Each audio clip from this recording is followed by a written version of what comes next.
भाग चौथा नवा म्हणून.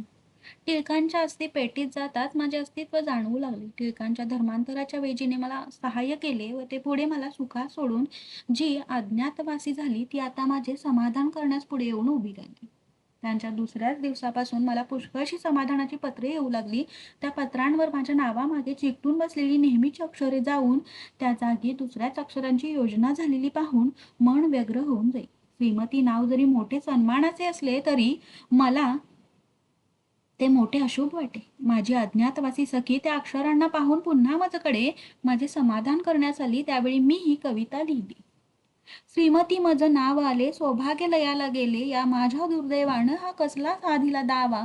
हा ओघ काव्यांग गंगेचा निमिषात कोरडा व्हा, ते जीवन मम जीवाचे मी मस्ती त्यातील देवा. जीवनाविने ही बाई देहाची झाली लाही, जीवात जीवही नाही. दिन माझे संपत आले सौभाग्य लयाला गेले, मी रडते धाई धाई मज सवे दिशा या दाही. त्या शांत करू मज आल्या सदगीत झाल्या हृदयी, उमटे न शब्द तो काही, परी म्हणती उगी तू राही. हा टिळक तिलक राष्ट्राचा तो नव्हे तुझा अबलेचा, बोलता पूर अश्रूचा अश्रूंनी त्यास न्हाणिले, सौभाग्य लयाला गेले. काव्यवृक्ष हा फुललेला किती काळनी हालविलेला, तरी बहर कमीनच झाला अधिकाधिक देह फळाला. मी वेचित ताजी सुमणे ती गुंफित आनंदाने, तो कसले वादळ सुटले ग्रीष्माचे काळीज फुटले, मी तरु तळींचे उठले. हा हाय काय हे झाले सौभाग्य लयाला गेले, वनवासी फुल जन्माचे रानात फोडी ते ठाऊ, वनमाळी गावणी गेला तो फिरून गाईल का हो. भेटले पुन्हा परतोनी तो काय मला सांगा हो, तो प्रेमळ मित्रची माझा कवी उद्यानातील राजा, सांभाळ करून या माझा जगती मज उच्चिविले, सौभाग्य लयाला गेले. देवाच्या दरबाराचे इहलोकी क्षणोपाय, दरबार दिव्य लौकीचा तो पसंत झाला काय. जी इच्छा मणीची होती ती विलयाला गेली हाय, जगी दरबाराच्या साठी संकटे मस्तरापोटी, जन्मांतांची धावणी येती निजहाते त्या लोटिले, सौभाग्य लयाला गेले. ते अश्रू काय प्रेमाचे बापाचे काय कवीचे, हे कळले नाही लोका ते अश्रू खरे कोणाचे, वाचलेले खरे बापाचे कवी हृदयी येऊन साचे, प्रेमाचे फोडूनी पाट वस्तलात काढी वाट, अश्रूंची उसळे लाट, रसिकांते सावध केले सौभाग्य लयास गेले. दुपारी 2च्या सुमाराला आम्ही 5ही जण मुढाप्रमाणे विचारमग्न होऊन बसलो होतो. दत्तू, रुत, बेबी, चिकी आणि मी. दत्तूला अजून चांगले बरे वाटत नव्हते. जे ते आपल्या परी शुभाशुभाच्या भोवऱ्यात गिरक्या खात व एकीकडे ओढ्याचे वासे मोजीत आपल्या जागी स्वस्थ बसले होते.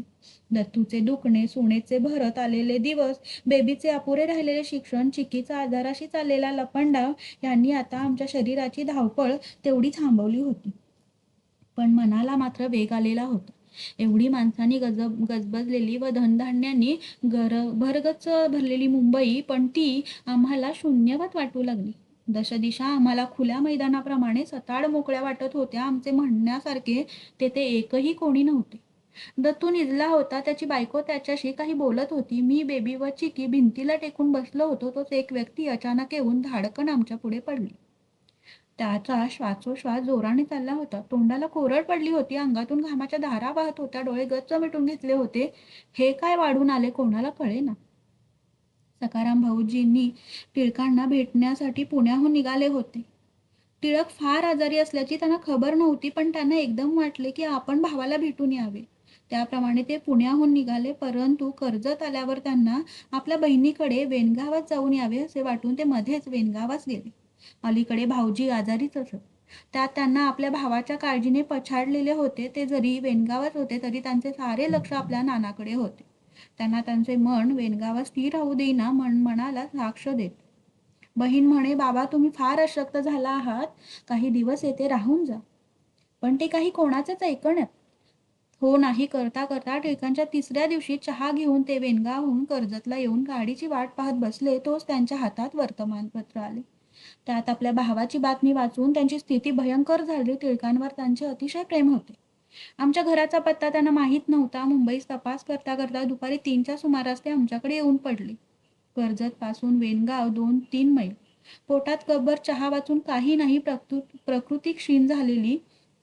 उन्हाळा मुंबईत आल्यानंतर उन्हात फिरावे लागलेले भाऊजींची दशा पाहून आम्ही सर्वच गांगरून गेलो. आम्हाला काय करावे ते सुचेना. त्यावेळेस त्यांच्या मनाला जो धक्का बसला त्याचा परिणाम शेवटपर्यंत राहिला. मुंबईस आमचे आप्त कोणी नव्हते खरे, पण मित्र होते. ते येऊन आमचे समाधान करीत. डॉक्टर भास्करराव गोवंडे व त्यांच्या पत्नी रमाबाई यांनी येऊन आम्हाला सगळ्यांनाच आपल्या घरी 4 दिवसांसाठी नेले. दत्तूला अजूनही बरे वाटत नव्हतेच. नाशकाहून नानासाहेबांचे पत्र आले की तुम्ही सर्वजण नाशकास या. आम्ही नाशकास जाण्याचे ठरवले. माझी सून मुंबईस एकटीच राहिली व आम्ही तिघे नाशकास गेलो. चिक्कीला डॉक्टर गोवंड्यांकडे ठेवले. निघताना भास्कररावांनी मला जो उपदेश केला तो मी कधी विसरणार नाही. ते म्हणाले, हे बघा, आता तुम्ही बाजार करण्यास निघाला आहात. तुम्हाला बरीच धक्काबुक्की सोसावी लागेल. आपल्याला कोणता माल खरेदी करायचा तिकडे अधिक लक्ष द्यायला पाहिजे. जर काही तुम्ही धक्काबुक्कीकडे लक्ष देत बसाल तर तुमचा बाजार संपला असे समजा. हे माझे शब्द ध्यानात ठेवा. त्यांच्या बोलण्याचा अनुभव मी घेत आहे. नाशकास माझे नातेवाईक पुष्कळ. त्या सर्वांच्या भेटीगाठी झाल्या. शरणापुरात 10 रुपयांचे घर भाड्याने घेतले. बहिणीच्या मुलाने व सुनेने बाकी सर्व व्यवस्था लावून दिली. विष्णूने व सौ काशीने मला त्यावेळी काहीच उणे पडू दिले नाही. जरी आम्ही त्यांच्या घरापासून मैल 2 मैल दूर राहत होतो तरी त्यांची आमची सारी व्यवस्था ठेवली होती. माझे दोघे भाऊ व त्यांची मुले जलालपुरात होती. ते मला अधूनमधून येऊन भेटत. पण नानासाहेब किंवा विष्णू यांपैकी कोणीतरी रोज भेटून जात. आम्ही शरणपुरात आल्यानंतर दत्तूला बराच कल पडला. तेथे आल्यानंतर मला 2 पत्रे आली. एक कडेगावाहून पंडिता रमाबाईंचे व दुसरे मुंबईहून डॉक्टर एमिलीबाई बिसेलचे. पंडिताबाईंनी कडेगावी आम्हाला 1 महिनाभर राहण्यास बोलावले होते व डॉक्टर बिसेल यांनी मुंबईस तुमची कामाची सोय करीत आहोत तरी पहिलीपर्यंत मुंबईस या असे लिहिले होते. मी आजपर्यंत नोकरी कधीच केली नव्हती. मला काम कोणते मिळणार तेच आम्हाला कळेना. कीर्तना वाचून दुसरे कोणते असणार, कारण मी बोलून चालून अशिक्षित बाई. तरी आम्ही त्याच्याबद्दल विचार केला नाही. आमच्या दुःखाचा पूर अजून ओसरला नव्हता. आमची पैशाची पुंजी संपुष्टात आली होती, पण बोट गच्च बांधून मग सोडावे व त्या बोटाला काही समजू नये तसे आमचे झाले होते. आमची मने दुःखाने गोठली होती. मुंबईच्या मिशन हायस्कूलमध्ये दत्तूला काम होते. त्याला ₹500 पगार होता. त्यात मुंबईसारख्या ठिकाणी आमचे कसे चालणार? मिशनरीमध्ये टिळकांच्या विरुद्ध एका अंबाजीखेरीज कोणीच नव्हते. मिशनरींनी आमची जुजबी व्यवस्था करण्याचे मनावर घेतले. आम्ही कोणते काम, काय काम याचा विचार केला नाही. दत्तू बरे वाटू लागताच मुंबईस आपल्या कामावर जाऊन रुजू झालो. बेबी व मी कडेगावास पंडिता रमाबाईंकडे गेलो. बाईंनी आम्हाला फार सहाय्य केले. तेथे गेल्यावर जिकडे तिकडे मुलींच्या तोंडी टिळकांची गाणी ऐकू येत. ती ऐकून मनाचा अधिकच भडका उडे. पुष्कळ स्त्रियांचा सहवास घडला. त्यांचा परमेश्वरावरील विश्वास, ख्रिस्तांचे सानिध्य व कृपा ही जिकडे तिकडे दिसू आली. 4च दिवस पण आम्ही निराळ्या जगात आहोत असा भास झाला. वृद्ध, तरुण, अनाथ, अपंग, लहान मोठे या सर्व संचा सांभाळ ईश्वर करीत आहे व आडल्या नडल्यांना त्यांचा हात कसा सावरून धरीत आहे हे दृश्य येथे आम्हाला पाहण्यास मिळाले. त्यामुळे आपण तेवढे अनाथ नाही ही भावना जागृत झाली. बाईंची इच्छा होती की आम्ही तेथे राहावे, पण बेबीचे अपुरे शिक्षण व दत्तू मुंबईत, तेव्हा मला तेथे राहणे रुचेना. दत्तूला LLBचा अभ्यास करण्याचे आता नक्की ठरवले होते. शिवाय आमंत्रण आले असून अंगात की कशाला? तेव्हा आम्ही कडेगावला नकार दिला. 4 दिवस झाले कडेगावास आम्हाला साताऱ्याहून एका बाईचे पत्र आले. तिने आम्हाला आपल्याकडे 4 दिवस राहण्यास बोलावले होते. मला पुढचे बाकीच कळले. या आमंत्रणाच्या मुळाशी कोण आहे व काय आहे हे कळले. मी पंडिताबाईंना सांगितले, मी आता जाते. मला साताऱ्याला गेलेच पाहिजे. ते पत्र म्हणजे अप्रत्यक्ष नोटीसच आहे. आपण माझ्यासाठी प्रार्थना करा. निघताना पंडिताबाईंनी आम्हाला 4 लुगडी व जाकेटासाठी बरीचशी पॅनेल दिली. शिवाय 30 रुपये दिले. माझी दानबुद्धी मोठी. मी त्या 30 रुपयातले 5 रुपये बाईंच्या कामासाठी त्यांना दिले. म्हणजे गंगेचे पाणी घेऊन गंगेत उदक सोडले. मी जरी कडेगावात होते तरी डोळ्यांपुढे मला सातारा दिसत होता. आपल्या पुढे कोणते ताट वाढून ठेवले आहे हे मला कळले होते. मी बाईंना म्हणाले, मला काही शिदा द्या. माझं जवळ माणूस नाही व सातारा बाजार दूर आहे. बाईंनी मला लागणारे सर्व सामानही बांधून दिले व माझी बोळवण केली. माझी प्रकृती एखाद्या मुलाप्रमाणे झाली होती. झोप तर झोप येत राही, नाही तर मुळीच नाही. तसे सर्व काही खाणेपिणेही मुलांसारखे झाले होते. लहान मुलाला आई लागते तशी आता बेबी माझी आई झाली होती. तिला माझे सर्व काही पाहावे लागले. मृगाने धरणीमातेच्या अंगावर झेप टाकली होती. चहूकडे अंधाराचे प्राबल्य माजले होते. सृष्टीत प्रकाश नव्हता, मनात प्रकाश नव्हता. नभोमंडळात इतक्या तारका, पण मेघांनी आपल्या अवाढव्य सामर्थ्याने एकही तारका दुगोचर होऊ न देण्याचा आटोकाट प्रयत्न चालवला होता. गाडीची खडखड, मेघांची गडगड व उरातील धडधड ही कोणाच्याने थांबवता येणार होती? अशा परिस्थितीत रात्री 1:30च्या सुमारास आम्ही सातारा स्टेशनवर गाडीतून उतरलो. आजपर्यंत स्टेशन ते सातारा आम्ही नेहमी मोटारीने प्रवास केला होता, पण आता आपले अंथरूण पाहूनच आम्हाला पाय पसरायचे होते. आम्ही एक रेकलाच ठरवलं. आधी रात्री अंधेरी, त्या ढगाचे साम्राज्य व ही अधिक भयान करण्याची विजांचे काजव्यांचे चमचमणे आमच्याही डोळ्यापुढे काजवे चमकत होते. रेकल्यात आम्ही दुःख संकटाचे बोचके सुखसमाधानाने सावरून बसलो होतो. मधून मधून पावसाचे सपके बसत, पण वाऱ्या पावसाला आता पाठ द्यायची म्हणून आम्ही आपली छत्री उघडून तेवढ्यातल्या तेवढ्यात आपले रक्षण करण्याचा प्रयत्न करीत होतो. अशा स्थितीत आम्ही बंगल्याच्या फाटकाशी येऊन थांबलो. पूर्वस्मृती झाली. टिळकांची प्रतिज्ञा आठवली. मनात आले की ज्यांनी साताऱ्याला वेशीत पाणी पिणार नाही अशी प्रतिज्ञा करून ती खरी केली, त्यांची बायको मुलगी 1.5 दमडीच्या सामानाकरता आता येथे तुकडे मोडणार. सातारा सोडताना आम्ही दुसऱ्याजवळ घराची किल्ली देऊन ठेवली होती. पण एवढ्या रात्री कशाला एखाद्याची झोपमोड करावी म्हणून आम्ही मागल्या वरांड्याच्या कोपऱ्यात डोळ्याचे काम हाताने करून कोरडी जागा शोधून काढली. आमची लुगडी अंगच्याने उभेने वाळली होती व आता तीच आमच्या गारटलेल्या शरीरांना ऊब आणीत होती. तेथेही आमच्या छत्रीने आम्हाला मोठा आधार दिला. झोप कशी येणार? डोळ्यात बोट घातले तरी काही दिसणे अशक्य नव्हते. तरी आम्हाला नुसत्या कल्पनेने भीतीच्या आतील घराचा सुद्धा कोपरा न कोपरा दिसत होता. आम्हाला त्या अंधारात मागील छोट्या इतिहासाचे स्पष्ट दिसू लागला.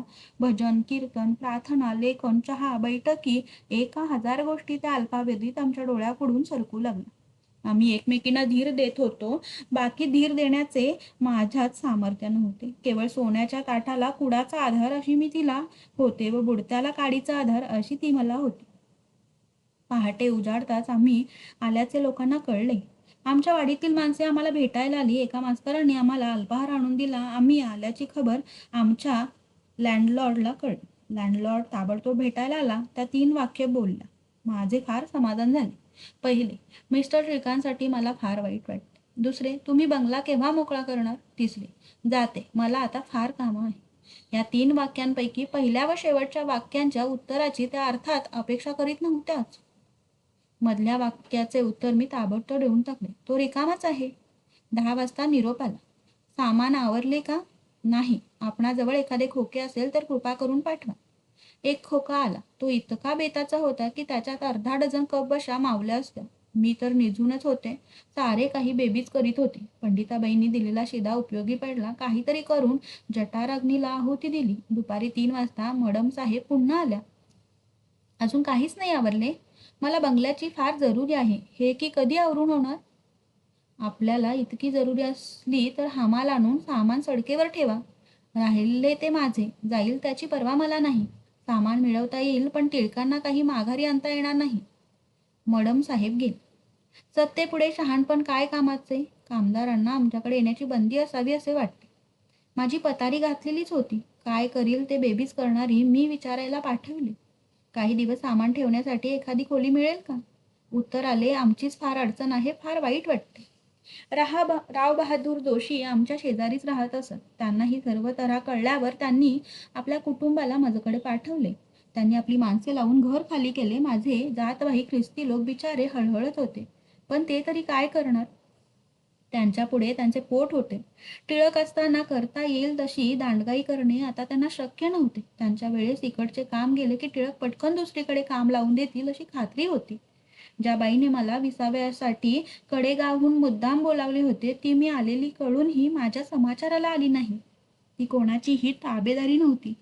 पण बिचारीला माझे दुःख पाहणार नाही असे वाटले असेल. बेबीने दत्तूला पत्र पाठवले की आम्ही घर मोकळे करण्यास साताऱ्यास आलो आहोत.